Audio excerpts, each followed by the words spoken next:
second quarter, and they stay on our system, and we adjust on our turnover because we commit a lot of turnovers in the first half, and I think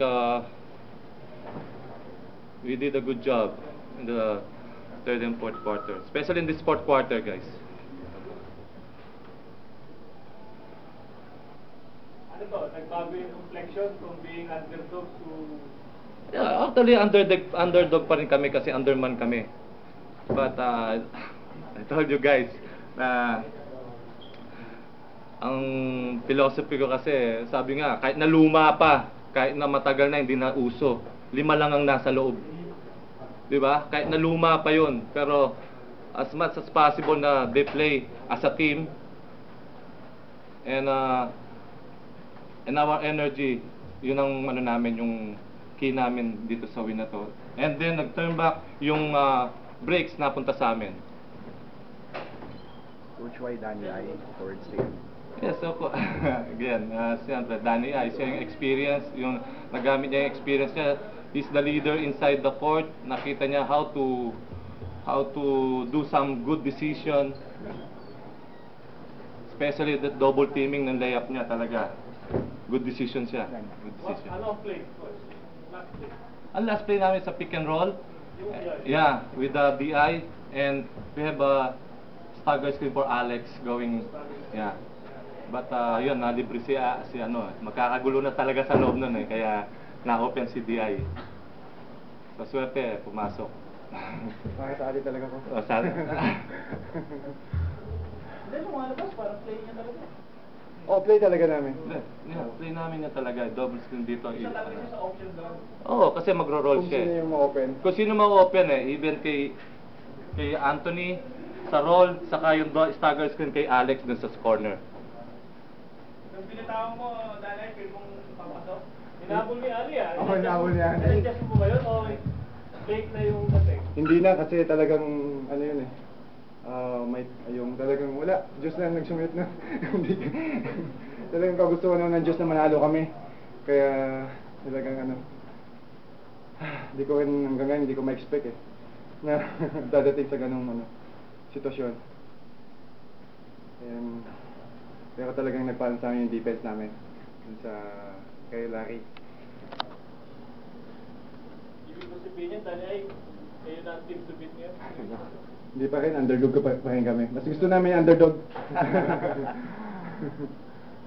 Kitang kita naman talaga underdog kami.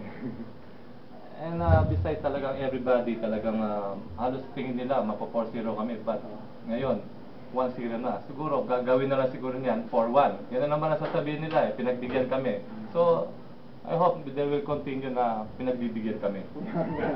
Coach, hindi ba vindicated kayo kasi nga di ba sabi nyo, heavy underdog kayo, unexpected kayo makating sa finals, tapos ngayon, kayo pa yung lamang sa finals. Siguro, it's only the first game, di ba?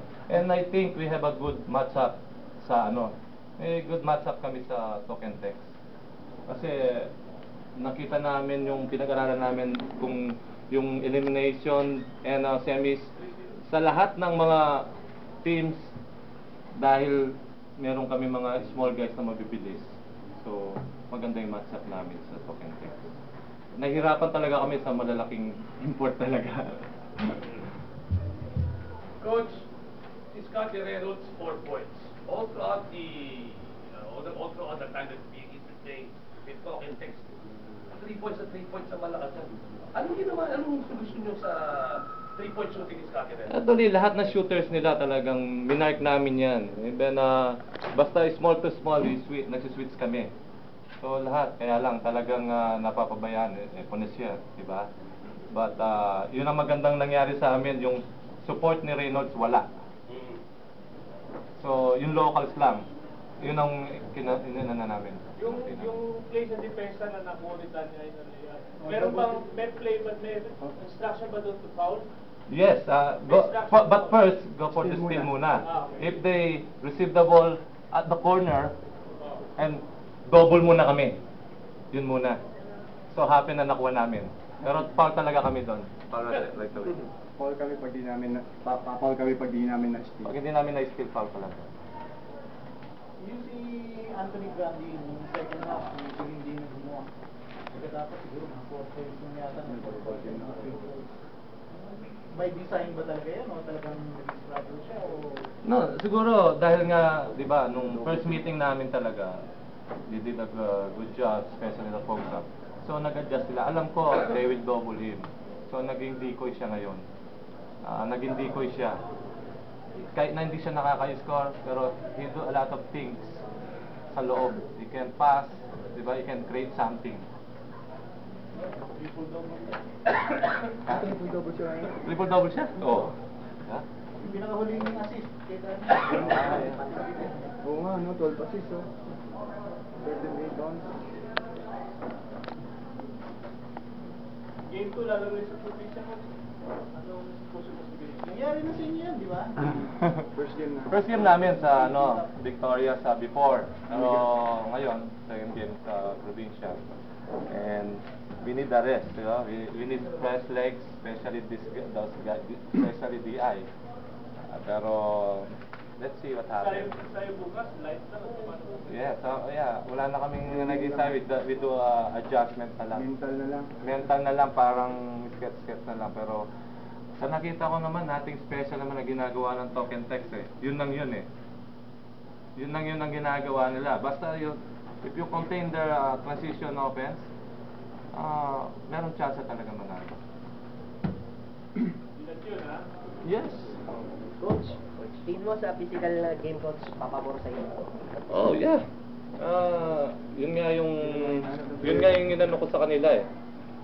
Yung physicality of the game. Kailangan i-match up natin physicality, like the token text, is physical. So kailangan i-match up namin yun. Diba? If they foul hard, gagawin din namin yun. Yung kay Marcy, coach. Kasi ganun ang ginagawa nila, di ba? But in our side, talagang foul. Go for the ball kami. Pero not go for the, sa players. Go for the other ball. For the balls naman yun eh. The balls naman yun. Go for the balls naman yun. Hindi kita the ball. Hindi, nakita naman ng mga tao. Coach, yung nagkulang kayo ng 4 na players, nakatulong ba yun to motivate the team?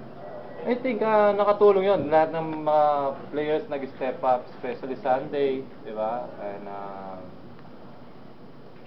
Deno, Jojo Dunsil, and even Paolo, di ba? Paolo, he did a good job sa defense. Ayun kasi kami, parang yung rotation namin sa defense, talagang bumilis. Katapos ng foul ni Paulo kay Reynolds, ayaw naman tayo. Yes, yun nga.